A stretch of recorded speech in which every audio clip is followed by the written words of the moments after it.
성경의 기적을 믿지 않은 어떤 사람이 말했습니다.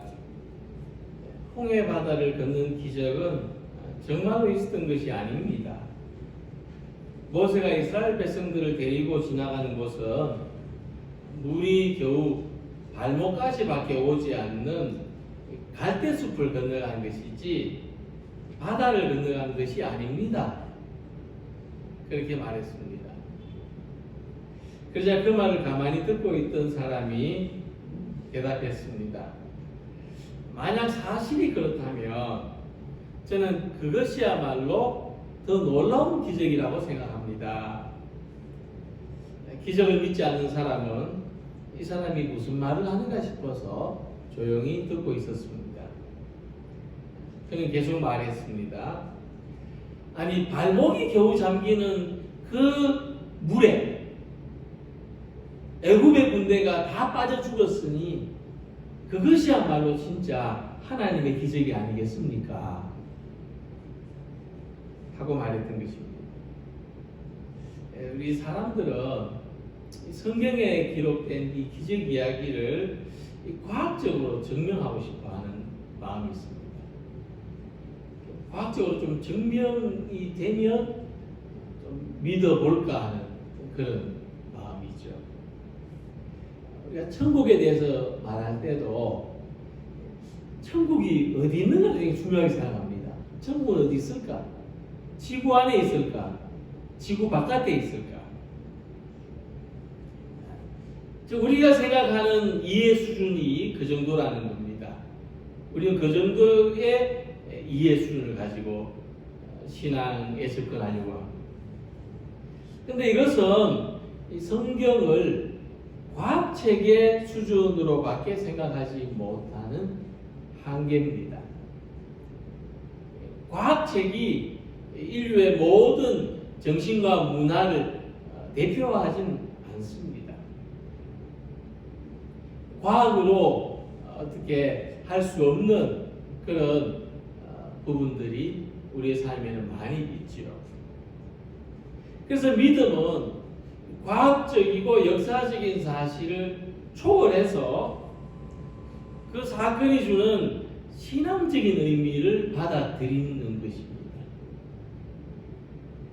다시 말해서 우리가 예수님을 믿는 것은 이 십자가의 사건이 주는 어떤 신앙적인 의미를 믿는 것이지, 예수님이 못에 박혀 죽으셨는지 창에 찔려 죽으셨는지를 알아보려고 하는 것은 답이 없는 질문을 하는 것이고, 또 우리의 믿음에 어떤 도움이 될 수 없다고 하는 것입니다.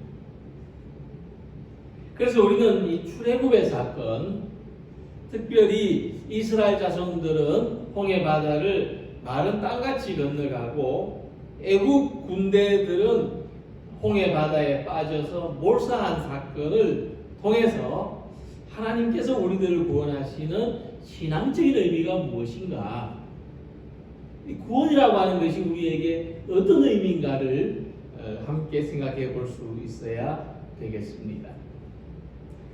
출애굽기에는 하나님의 구원을 알려주는 세 가지의 큰 사건이 있습니다.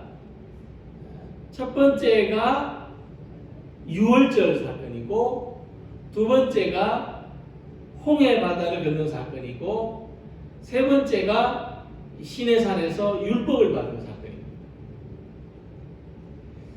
우리는 이 세 가지 사건을 예수님을 믿는 믿음 안에서 다시 해석합니다. 유월절 사건의 의미는 하나님의 어린 양으로 오신 예수님께서 우리들을 구원하시기 위하여 십자가의 희생이 되셨다, 희생의 제물이 되셨다는 것을 가리키는 사건입니다. 홍해 바다를 건넌 사건은 우리가 예수님을 믿고 물과 성령으로 세례받았다는 것을 의미하는 사건입니다. 그리고 시내산에서 율법을 받았다고 하는 것은 우리가 하나님의 교회 안에서 서로 사랑하라는 새 계명을 받았고 이 계명으로 살아가는 것을 의미합니다. 그래서 이 사도 바울은 홍해 바다에서 경험한 이 구원의 사건을 세례받은 것이라고 설명했습니다. 고린도전서 10장 1절 2절 보시면 우리 조상들이 다 구름 아래에 있고 바다 가운데로 지나며 모세에게 속하여 다 구름과 바다에서 세례를 받고 라고 말씀했습니다. 홍해 바다를 걷는 것은 우리가 이 물 세례를 받았다. 그래서 이 세례를 통해서 하나님의 백성으로 거듭났다고 하는 것을 말하며 이스라엘 백성들은 애굽의 노예에서 하나님의 백성으로 거듭나는 의미를 가진 사건입니다. 그래서 이 사건은 바로 뒤에서 바로의 군사들이 이스라엘 백성들을 죽이려고 말과 전차를 타고 막 쫓아오는 급박한 상황 속에서 이루어졌습니다. 우리는 이 출애굽의 대열에 합류해서 홍해 바다를 건너는 심정으로 하나님께서 큰 기적으로 우리를 구원하신 것에 대한 감격으로 오늘 이 예배에 참여하면 좋겠다 생각을 합니다. 마치 우리 앞에 큰 홍해 바다가 있고 우리가 그 앞에서 예배를 드리는 것 같이 함께하면 좋겠습니다. 우리 하나님은 두려움이 변하여 기쁨이 되는 구원을 선물로 주십니다. 또 예수님으로 세례받은 우리 그리스도인들은 두려움에 사로잡힌 삶에서 기쁨이 충만한 삶으로 변화됩니다. 오늘 예수님의 사람, 하나님의 교회가 된 우리들에게서 절망과 두려움이 사라지고 구원의 소망과 기쁨이 솟아나기를 기원합니다. 자, 오늘 함께 읽으신 말씀은 이스라엘 자손들이 출애굽을 할 때에 절망적이고 두려운 상황을 전해주고 있습니다. 그들이 이집트를 떠나서 홍해바다 근처에 다다랐을 때 이 애굽의 병사들이 말과 전차를 타고 추격해 오는 것을 보게 됩니다. 앞에는 건널 수 없는 바다가 있고 뒤에는 중무장한 군대가 추격해 오고 있습니다. 어느 쪽에도 출구가 없는 절박한 상황 속에서 그들은 두려움에 사로잡힙니다. 바로가 가까이 올 때에 이스라엘 자손이 눈을 들어본 즉 애굽 사람들이 자기들 뒤에 이른지라 이스라엘 자손이 심히 두려워하여. 사람이 두려움에 빠지면 어떤 모습을 보일까요? 오늘 이스라엘 백성들이 두려움 속에서 어떤 모습을 보이는지 본문에서 볼 수 있습니다. 먼저 그들은 하나님을 믿는 사람들이었기에 하나님께 여호와께 부르짖었다 했습니다. 여호와께 부르짖고, 자, 이 모습을 보면은 잠시 전에 며칠 됐습니다만은 그들이 애굽에서 벗어날 때 어떤 모습으로 벗어났느냐 하니까 이스라엘 자손이 담대히 나아갔다 그랬습니다. 8절에 이 담대히 나아갔다는 표현은 또 이 손을 들고 나아갔다 하는 표현입니다. 그러니까 만세를 부르면서 나아갔다는 거예요. 만세를 부르면서 애굽에서 나갈 때 그 엄청난 수의 백성들이 만세를 부르면서 나아갔습니다. 의기양양하게 나아갔습니다. 그런데 지금 그들은 어떻습니까? 여호와께 부르짖었다. 영어 성경에는 이 부분이 울부짖었다, 울부짖었다는 말씀으로 번역이 되어 있습니다. 자, 우리 여기에서 어떤 모습을 그려볼 수 있는가 하면, 놀이공원에 가면은 길 잃은 아이, 미아들 있지 않습니까?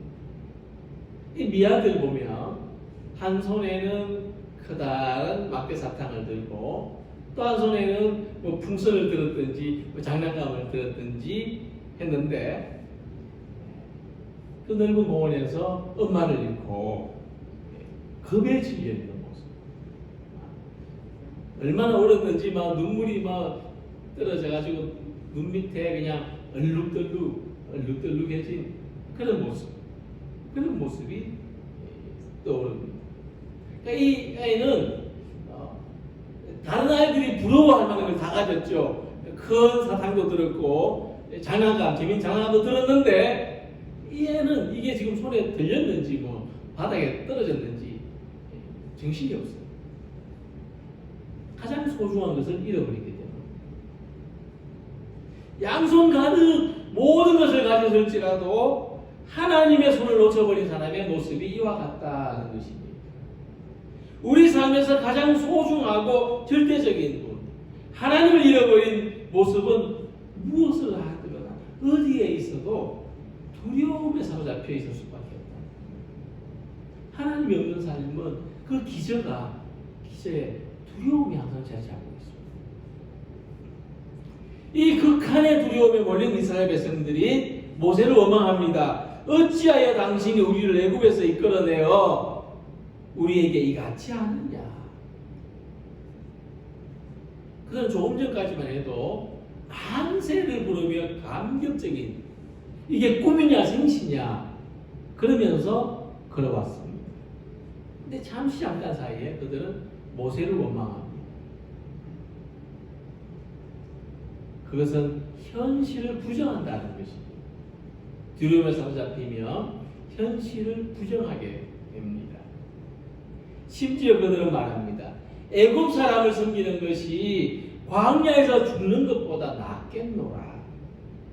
그들은 출애굽 이전의 삶으로 현실을 부정하고 출애굽 이전에 노예로 살던 과거로 되돌아가고 싶어 합니다.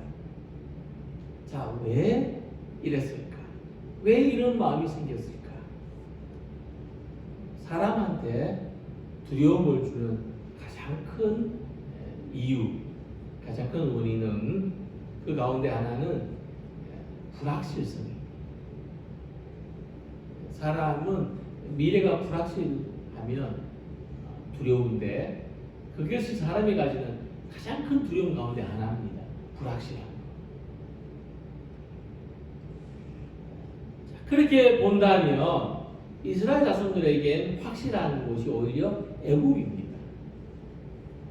광야에서는 어떻게 죽을지 모르는 그런 불확실한 삶이라는 것이고, 그런 광야의 삶과 비교해 볼 때 비록 순간순간 힘들고 고통스럽긴 했지만 그래도 잘 집이 있고 그래도 얻어먹을 빵이 있고 그래도 할 일이 있고 애굽이 더 안전한 삶을 보장해 주었다 생각하는 것입니다. 광야에 나와보니까 애굽이 오히려 안전했다 이런 생각을 했다는 것입니다.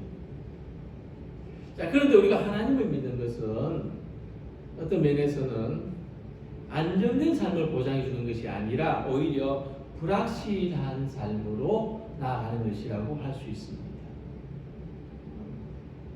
많은 사람들이 신앙생활에 입문했다가 이제 뭔가 흔들리게 되는 원인이죠.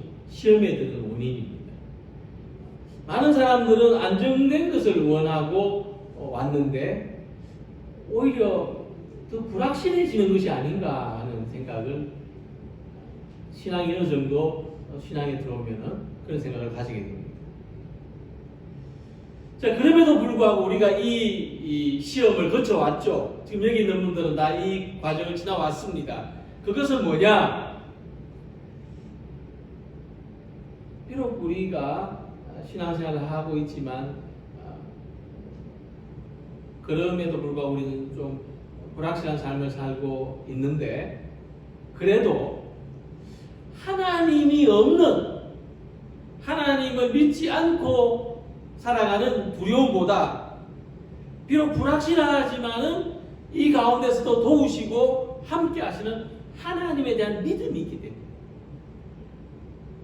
비록 불확실하지만 믿음이 있기 때문에 이 시험의 과정을 지나왔다는 겁니다. 그래서 신앙은 불확실한 삶 속에서도 하나님을 믿을 수 있는 용기입니다. 신앙생활 누가 잘할 수 있느냐? 용기 있는 사람이 잘할 수 있습니다. 담대한 사람이 신앙생활 잘할 수 있습니다. 믿고 나아갈 수 있기 때문에. 그래서 히브리서 11장에서 아직 보이지 않는 불확실한 미래를 향해서 용기 있게 나가는 것이 믿음이었다고 말씀합니다. 믿음으로 그들은 홍해를 육지같이 건넜습니다. 자, 이 이스라엘 백성들이 홍해를 건너간 것은 믿음이었습니다. 용기였습니다. 근데 그들이 자신 있고 씩씩하게 건너간 것이 아니라 두려움 속에서 건너갔습니다만은 그럼에도 불구하고 믿음이 주는 용기로서 홍해를 건너간 것입니다. 오늘 우리들에게 이 용기가 있기를, 이 믿음이 있기를 소망합니다. 우리 삶에 어떤 어려운 문제가 가로막혀 있든지 또 우리 어떤 위기가 닥쳐왔든지 용기와 믿음을 가지고 지나갈 수 있기를 소망합니다. 자기 삶이 안정되어 있다고 여기지만 하나님이 없어서 두려운 삶이 아니라, 비록 현실은 불안하고 두렵지만 하나님을 믿고 예배하면서 전도하고 봉사하면서 섬기고 사랑하면서 한 걸음 한 걸음 하나님의 인도하심을 따라서 믿음의 길로 나아가는 우리 모두가 되시기를 소망합니다. 이렇게 앞에는 거대한 홍해 바다가 가로막혀 있고 뒤에는 바로 군대가 추격해 오는데 이 급박한 상황에서 그들은 두려움에 빠졌습니다. 자, 그런데 이 두려움으로부터 벗어나는 길, 단순히 심리적으로 안심하는 정도가 아니라 구원받는 길이 하나님께 있다는 것을 본문에서 말씀하고 있습니다. 모세가 백성에게 이르되 너희는 두려워하지 말고 가만히 서서 여호와께서 너희를 위하여 행하시는 구원을 보라. 구원을 보라고 했습니다. 단순히 심리적인 것이 아니라는 말씀이죠. 우리 눈앞에 펼쳐지는 현실이라는 것입니다. 너희가 오늘 본 애굽 사람을 영원히 다시 보지 아니하리라. 여호와께서 오늘 너희를 위하여 행하시는 구원을 보라.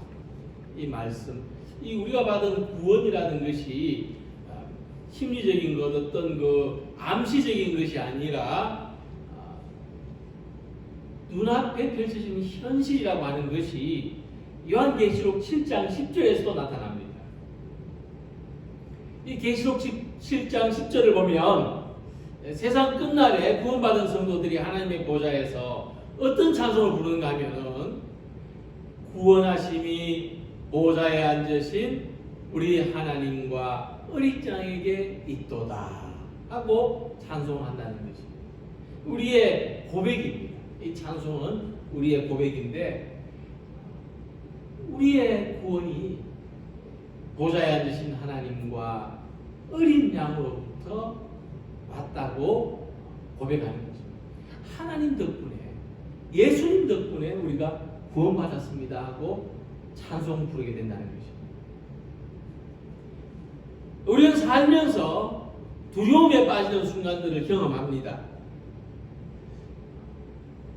저도 살면서 극심하게 두려웠던 때가 몇 번 있었는데, 제가 청년 때 저희 집에 이사를 도와주러 왔던 후배가 사고를 당했어요. 그러다가 응급실에 실려갔는데 그때 의사로부터 괜찮다는 소리를 듣기까지 얼마나 두려웠는지 몰라요. 이 교사가 되려고 했던 이 청년이 나 때문에 인생이 잘못되면 어떻게 할까? 너무너무 두려웠어요. 순간적으로 사람이 기억 상실이 왔는지 뭔가 기억을 못하고 막 이러더라고요. 그때 굉장히 두려웠던 그런 기억이 납니다. 또 한 번은 제 집 아이가 사고를 당했어요. 생사의 기로에 놓였어요. 만약 하나님이 이 아이를 데려가신다면 나는 어떻게 살아갈 수 있을까? 생각만 해도 끔찍한 때가 있었습니다. 근데 하나님께서 이 거듭된 두려움의 경험을 통해서 저한테 너무나도 분명한 믿음의 교훈을 새겨주셨습니다. 그게 뭐냐면 구원은 하나님께 있다는 것. 우리 구원은 하나님께 있습니다. 그러니까 오늘 또 다른 모습의 두려움이 찾아올지라도 우리는 이 두려움 앞에서 막 덜덜 떨고 너무나 약하고 너무나 부족한 사람들이 불과합니다. 오늘 또 다른 모습의 두려움이 찾아올지라도 우리에게 이 믿음이 절대적으로 필요한데 구원은 하나님께 있다는 것입니다. 누구에게? 어느 누구에게? 구원은 하나님께 있습니다. 모세는 이 믿음을 가지라고 말했습니다. 그리고 구체적으로 지시했습니다. 너희는 두려워하지 말고 가만히 있으라. 구원은 하나님께 있으니 너희는 두려워하지 말고 가만히 있으라. 근데 이게 말이 다 되는 소리입니까? 애굽의 군사들이 죽일 듯이 달려오고 앞으로 도망갈 곳도 없고 뒤에서 막 사람들이 밀려오고 그냥 그대로 놔둬도 다 깔려 죽을 판인데 어떻게 가만히 있을 수가 있는 거예요? 걸음이 빠른 사람은 몇 걸음이라도 더 앞에 도망가야 다른 사람이 뒤에서 죽을 동안 살지 않겠습니까? 아니면 뭐 백기를 들고 투항을 하거나 아니면 바닥에 있는 돌멩이라도 집어들고 같이 싸워야 되지 않습니까? 가만히 있으라. 무슨 말이냐? 가만히 있으라는 것입니다. 이 가만히 있으라는 말은 침묵하라는 것입니다. 침묵하라. 또 그것은 아주 재미있는 표현인데 칼로 도장을 새기기 위해서 단단히 붙들어 놓은 상태를 말합니다. 그렇죠? 도장이 막 나무가 흔들리면은 도장이 제대로 새기지 않잖아요. 움직이지 않도록 단단하게 붙잡아 놓는 상태. 가만히 있습니다. 예레미야가 3장 26절에서 말씀했습니다. 사람이 여호와의 구원을 바라고 잠잠히 기다림이 좋도다. 사람이 하나님의 구원을 기다리는 믿음은 이 하나님의 구원이 마치 도장이 새겨지듯이 우리 마음에 하나님이 구원하신다는 이 믿음이 새겨지도록 그것을 바라며 그것을 기대하며 잠잠히 있는 것입니다. 그러니까 당연하다고 생각했던 우리의 모든 삶이 부정될 수 있다는 그 사실 앞에서 두려움을 느끼지 않는 사람은 아무도 없을 것입니다. 이런 상황에서 두려움에 떠는 것 외에 우리가 할 수 있는 것이 아무것도 없다고 여길 것입니다. 근데 하나님의 말씀은 우리들에게 또 다른 가능성을 가르쳐 주고 있는데 구원은 하나님께 있다고 하는 것입니다. 하나님의 구원은 두려움에 떨고 있는 모든 상황 속에서 하나님의 구원이 우리의 영혼에 각인될 것이다 하는 사실. 이 두려움의 엄청난 터널을 겪어온 사람은 이 두려움의 터널을 겪어오는 동안 하나님이 구원하신다는 그 사실이 자기 영혼에 새겨진 것을 경험하게 될 것이다 하는 말씀입니다. 그러니까 믿음이 주는 결과는 이 두려움 앞에서 우리 마음을 진정하고 잠잠히 하나님의 구원을 바라보게 하는 것입니다. 우리의 삶에 더 굵고 더 깊이 구원의 경험이 새겨지기를 기다리는 것입니다. 우리를 두렵게 하는 모든 것은 잠시 있다가 사라질 것이지만 하나님의 구원은 영원합니다. 예수님을 통한 하나님의 영원하신 구원을 기다리면서 가장 위험할 때에도, 가장 곤란할 때에도, 가장 어려울 때에도, 가장 두려울 때에도 잠잠히 침묵하면서 믿음으로 굳게 서는 우리 모두가 되시기를 소망합니다. 그리고 오늘 본문에서는 우리들이 이 두려움으로부터 구원받는 삶을 구체적으로 표현하고 있습니다. 14절에 여호와께서 너희를 위하여 싸우시리니 하는 말씀입니다. 이 출애굽한 이스라엘 백성들이 가장 두려워하는 것이 있었습니다. 그것은 미래에 대한 불확실성이라고 말씀드렸죠. 그리고 그 불확실성의 핵심이 또 뭐냐 하면 싸우는 것, 전쟁을 겪는 것.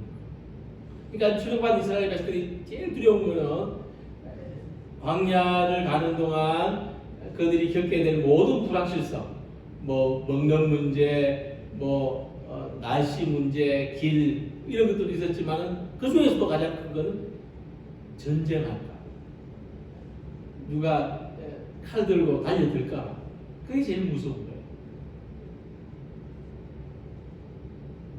그래서 하나님은 이 이스라엘 백성들이 전쟁을 경험하면 겁을 먹을 줄 알아요. 두려워할 줄 알아요. 그래서 두려운 나머지 마음을 돌이켜서 다시 애굽으로 돌아가자고 할 것이기 때문에 블레셋 사람들이 있는 해변길로 향하지 않도록 사람들이 없는 광야로 돌아가게 하셨다. 그런데 이번에는 애굽 군대가 턱밑까지 쫓아왔습니다. 아니 이스라엘 백성들이 저 블레셋 길로 가다가 겁을 먹고 되돌아올 줄 알았는데 광야로 갔다는 이야기를 들으니까 이 사람들이 안 돌아오겠구나. 그래서 마음이 독해질 대로 독해진 바로가 자기 나라 모든 군대와 장수들을 이끌고 추격해 왔다는 겁니다. 노예가 제일 못하는 게 뭘까요? 노예는 시키는 대로 다 해야 되는데 제일 못하는 게 있습니다. 그게 주인하고 싸우는 거예요. 주는 대로 먹고 시키는 대로 일하고 때리는 대로 맞고 그렇게 길들여진 것이 노예의 삶이기 때문에 주인에게 대항한다는 것은 생각조차 못할 일입니다. 주인하고 싸운다는 건 곧 죽는다는 거죠. 죽으려고 작정하지 않은 이상 그렇게 못합니다. 자, 그렇다면 오늘 우리들은 무엇을 제일 못할까요? 우리는 누구하고 싸우는 것을 제일 못할까요? 우리는 자기 자신하고 싸우는 걸 제일 못합니다. 자기 자신과의 싸움이 제일 약해. 예수님 말씀하시기를 만일 사탄이 자기를 거슬러 일어나 분쟁하면 설 수 없고 망하느니라 이렇게 말씀하셨어요. 사탄은 자기하고 못 싸운대. 망하기 때문에. 이해되시죠?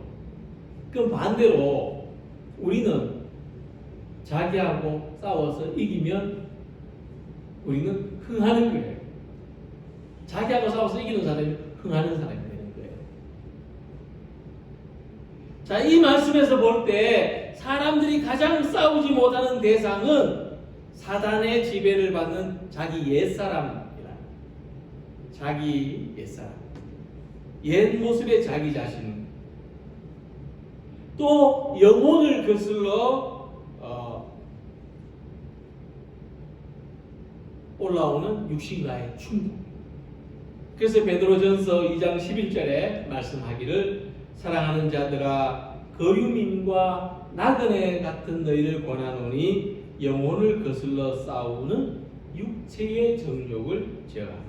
이 육체의 정욕이 우리 영혼과 싸운다는 거예요. 싸워서 이겨라. 이 육체 정욕을 제압해라 말씀하는 거죠. 그러니까 이스라엘 자손을 안 모아주려고 이 바로가 끝까지 죽게 겨우지 않습니까? 이처럼 우리 옛 성품, 우리 옛 육신의 욕망은 우리를 절대로 놓아주지 않으려고 지금 이 시간에도 성령을 거스르고 우리 구원받은 영혼을 거스르고 우리하고 싸우자 하는 겁니다. 그런데 우리 싸움에서 이길 수가 없어요. 사람이 자기 자신과 싸워서 어떻게 이길 수 있습니까? 그냥 죽는 건데요. 죽으라는 건데. 그래서 이 싸움을 하나님이 대신 싸워주신다고 하는 거예요. 네. 우리 안에 있는 성령이 우리 안에서 싸워주신다는 거예요. 우리 안에 계신 성령이 결코 내가 죽으면 죽었지 지지 않겠다고 하는 우리 옛자, 이 옛자가 나의 이 오만과 교만이 하나님의 거룩하심 앞에 굴복하도록 하나님이 싸워주시고 성령이 도와주시는 겁니다. 그래서 사도 바울은 고백했습니다. 나는 선한 싸움을 싸우고 나의 달려갈 길을 마치고 믿음을 지켰다. 이 구원받은 삶은 싸우는 삶입니다. 무엇과 싸우느냐? 좀처럼 새로워지지 않는 자기 자신과도 싸우고 악하고 어두운 세상과도 싸우고 이 세상을 지배하는 그 뒤에 어둠의 영들하고도 싸워야 한다는 것입니다. 근데 내가 앞장서서 싸운다면 나는 싸움꾼이 될 것이고 언제나 고통과 상처를 입을 것이고 나의 외면에서는 이 싸움꾼의 모습밖에 독이 오는 모습밖에 보이지 않을 것입니다. 그래서 전에는 내가 가진 힘으로 싸우고 살아왔지만 이제는 하나님께서 대신 싸우시고 성령께서 도와주셔서 승리하는 것이 구원받은 삶이라고 하는 것입니다. 예수님께서도 십자가로서 승리하신 것처럼 내가 아니라 내 안에서 하나님이 대신 싸워주시는 삶으로 승리하는 성도들이 되시기를 바랍니다. 나 자신과의 싸움뿐만 아니라 이 세상과의 싸움, 그 어떤 싸움에서도 승부를 다투는 싸움이라 할지라도 내가 싸우는 것이 아니라 내 안에서 하나님이 성령님이 도우시고 힘주시는 그런 삶을 살아가시기 바랍니다. 출애굽의 삶은 선명한 길입니다. 너무나 분명한 길인데 하나님이 없는 거짓된 안정 속에 살 것이냐 아니면 믿음을 가지고 용기 있게 앞으로 나아갈 것이냐 그것이 출애굽입니다. 오늘 우리의 삶이고 우리 믿음이 가야 할 길입니다. 하나님이 없는 거짓된 안정을 추구할 것이냐 비록 불확실해 보이고 비록 두렵고 자신이 없지만 믿음을 가지고 한 걸음 한 걸음 나아갈 것입니다. 우리 옛사람과 우리 육신의 욕망은 지금 이 순간에도 저와 여러분들을 사로잡으려고 합니다. 꼼짝달싹 못하도록 하려고 합니다. 두려움을 줍니다. 두려움으로써 우리를 제압하려고 합니다. 그러나 구원은 하나님께 있습니다. 그래서 우리는 이 두려움과의 싸움에서 반드시 승리할 줄로 믿습니다.